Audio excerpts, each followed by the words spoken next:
How many kids she got? She just told you. No, she didn't tell me. Man, you getting on my nerves, dog. How'd you get You ain't even looked at my Do you know that these aren't real? You guys get recognized everywhere you go? We get recognized everywhere. It doesn't matter where we are in the world. I mean, we were at Universal yesterday, walking through the park.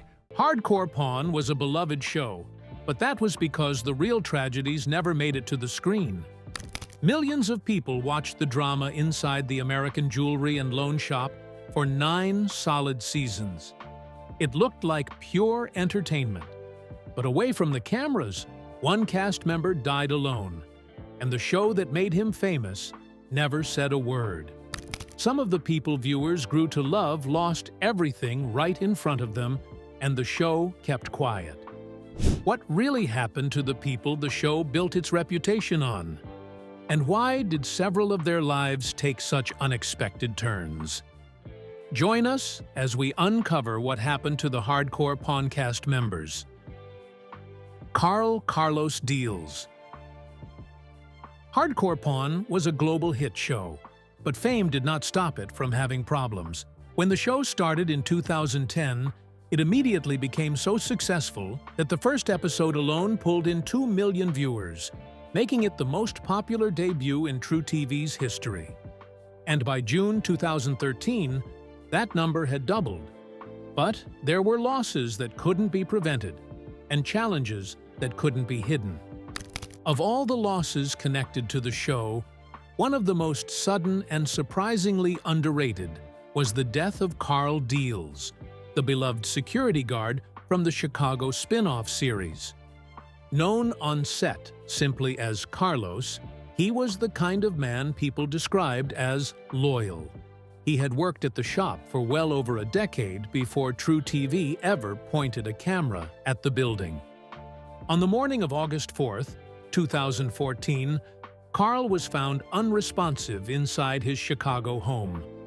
The Cook County medical examiner confirmed his death that same afternoon.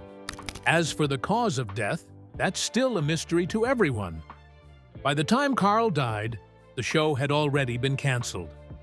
The Coen brothers, Randy and Wayne, who owned the shop and bickered their way through every episode, had built Royal Pawn into a recognizable Chicago institution. Carl had been part of that institution long before it became a television set. After his passing, Randy posted a tribute that said Carl had been part of their family for many years, that they were glad he had been part of their lives, and that he would be missed. That tribute, posted to the Facebook page that had been created for Carl's character during the show's run, was one of the only public acknowledgments that he had existed at all. There was no news segment and not a word from True TV. The network had canceled the Chicago show in January 2014. Carl's death in August of that year happened in the silence that follows cancellation, when a production has closed its files and has no further obligation to the people it once filmed. An autopsy was scheduled for the morning after Carl was found. Even then, they didn't release the cause of death to the public. The only public goodbye Carl Deals received had been that Facebook post written by Randy Coen. There was little public attention surrounding Carl's death. But the next story happened live in front of millions of people. Joel "Big Joe" Shannon. Joel Shannon was the head of security at American Jewelry and Loan for 6 seasons. As the person who stood between valuable inventory and unruly customers, he was by far one of the most trusted persons in the building. With his intimidating height, he only needed to show his face to stop confrontations before they even started. Joel was true to his job, keeping a clean slate so much so that the cameras never caught him making a serious mistake. At least until the season 6 finale. Security footage taken from the desk of the store's jewelry technician had captured Joel taking scrap gold from the premises. Les Gold, known for his no-nonsense attitude, confronted him with the footage on camera. Joel offered no defense. He was arrested and then fired on the spot. Ironically, everything that happened to him that day all unfolded in front of the largest audience in true TV history. 3.4 million viewers, the network's highest-rated broadcast ever recorded.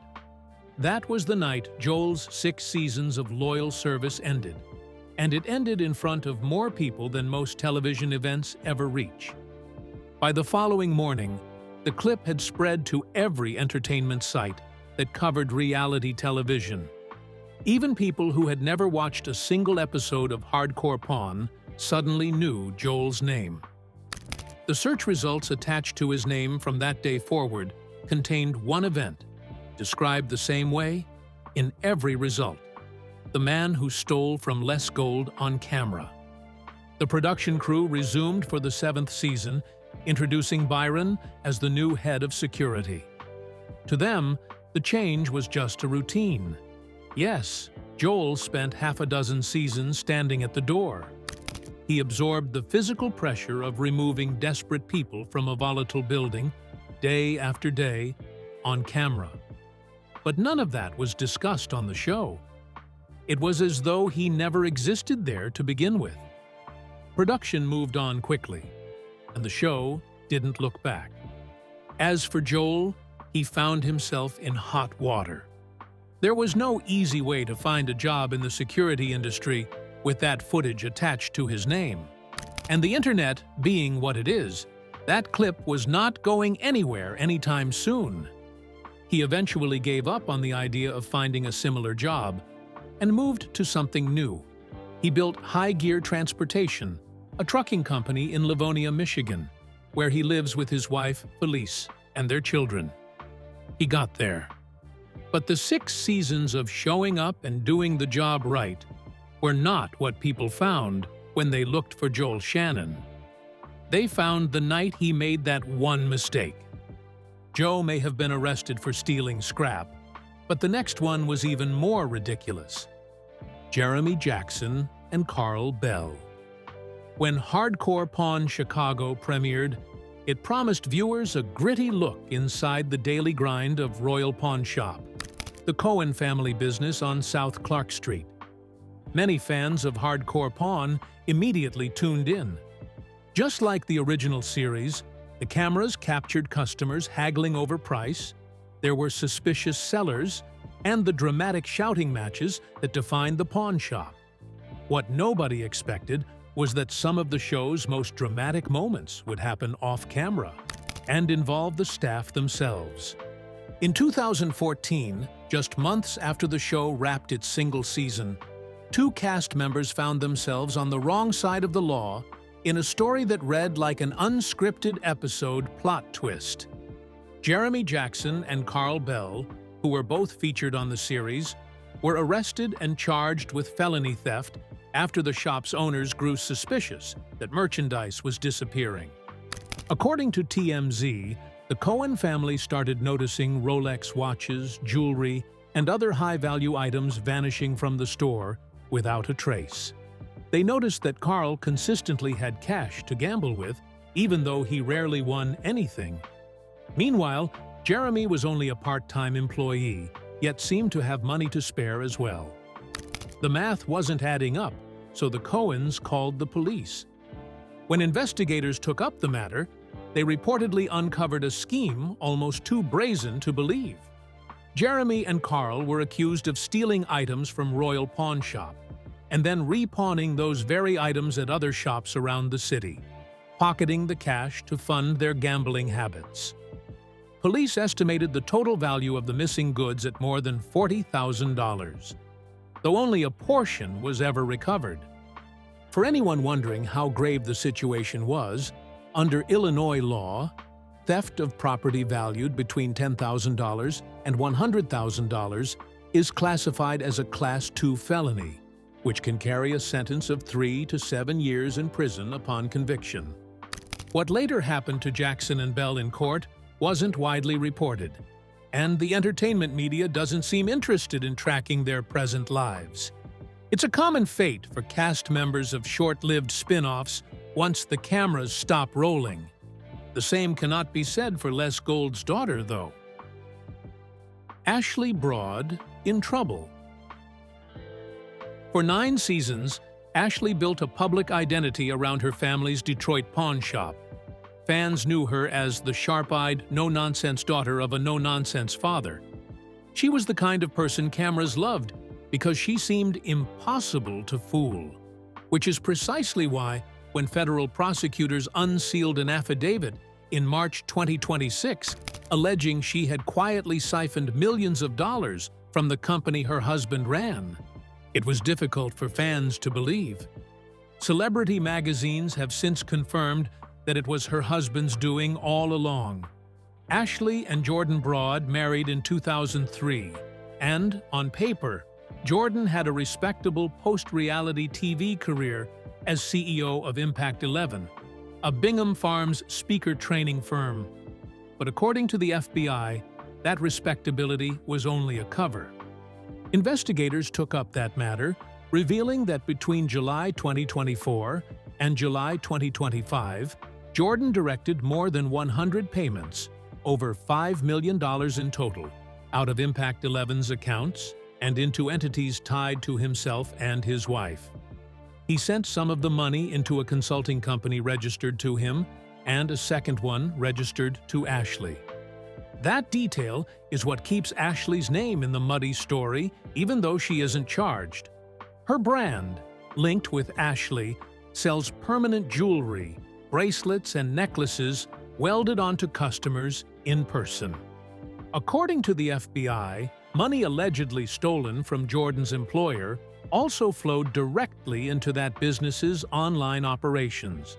Whatever Ashley knew or didn't, the prosecutors have placed her company at the center of the storm. The FBI affidavit clearly painted Jordan as someone who didn't just steal money. He literally built an elaborate system to keep stealing it. He's accused of logging the diverted payments as legitimate vendor transactions, fabricating documents to claim ownership of Impact 11 he didn't have, and even creating fake email accounts, impersonating the company's actual founders so he could approve his own fraudulent loan applications.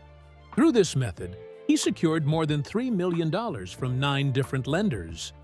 When law enforcement confronted him, Jordan reportedly returned about $1 million. But according to authorities, he wasn't showing remorse, he was merely trying to cover up the scale of what was really missing. For now, Jordan is out on a $10,000 bond, barred from leaving the continental U.S., and required to surrender any weapons. Ashley has not been charged, and her attorney hasn't made any public statements. And then there's this case which made fans so angry they demanded answers. Rich Pyle. One of the people who'd been with Les from the start was Rich Pyle. He had been Les's trusted store manager for over 25 years. Because of his humor, signature spiked hair, and a rather creative beard, Rich was one of the most recognizable faces on the show. And that's why viewers were shocked when Les fired him over what seemed like a minor issue. At least, that's what it looked like. When Rich departed after the 6th season, fans were furious. They flooded social media with questions. Why would Les fire such a loyal employee over a simple mistake? A lot of people believed there had to be more to the story. Les was performing a routine inspection of the shop when an unsettling incident happened. Les passed through the layaway section, but stopped upon finding it empty. He called out to Rich, but couldn't find him anywhere even after several minutes. Rich finally strutted in, meeting an enraged Les who immediately confronted him, demanding to know why he wasn't where he was supposed to be. Rich defended himself, saying he couldn't just sit around waiting all day when nothing was happening, and that he was handling business elsewhere on the floor. Les saw this as a direct disobedience, and he decided that Rich had to go. Rich was outraged. He immediately flared up, reminding Les that his commitment to the business was stronger than even Les's children. He insisted that a tiny mistake such as that shouldn't erase decades of loyalty. As expected, things heated up pretty quickly, with both men refusing to back down. But Les ultimately had the final say, ordering Rich to leave the shop for good. On the surface, It seemed like Les had overreacted, but it wasn't as simple as that. Tensions had been building for a while, and this was simply the breaking point. When fans investigated, they found out that behind the scenes, Rich Pyle was not dismissed over that single incident. One former employee revealed a far more complex story. According to the former employee, Rich was first put on probation after repeated issues at the shop, and it only escalated as time went on. While it is true that Rich had once been a respected store manager known for his expertise in musical instruments and customer service, his focus changed with the arrival of the camera. According to the former employee, Rich prioritized the spotlight over his actual job as the show gained popularity. This may seem ordinary, but that change led to multiple slip-ups, including one costly mistake in which Rich allowed a customer to walk away with valuable gold jewelry without completing the sale. But still, these slip-ups were not enough to make Les fire him on the spot. That was, according to the source, until an audit discovered something more serious: financial misconduct. Investigators found that Rich had used the company credit cards many times for personal expenses and even inflated reimbursement claims. That's not all. He falsified financial records, exaggerated costs, and even fabricated attendance counts for company outings, all for his gain. Les and Seth reportedly confronted Rich about the audit findings, but instead of explaining things, Rich fired back, feeling betrayed. He pointed to his 25 years of service.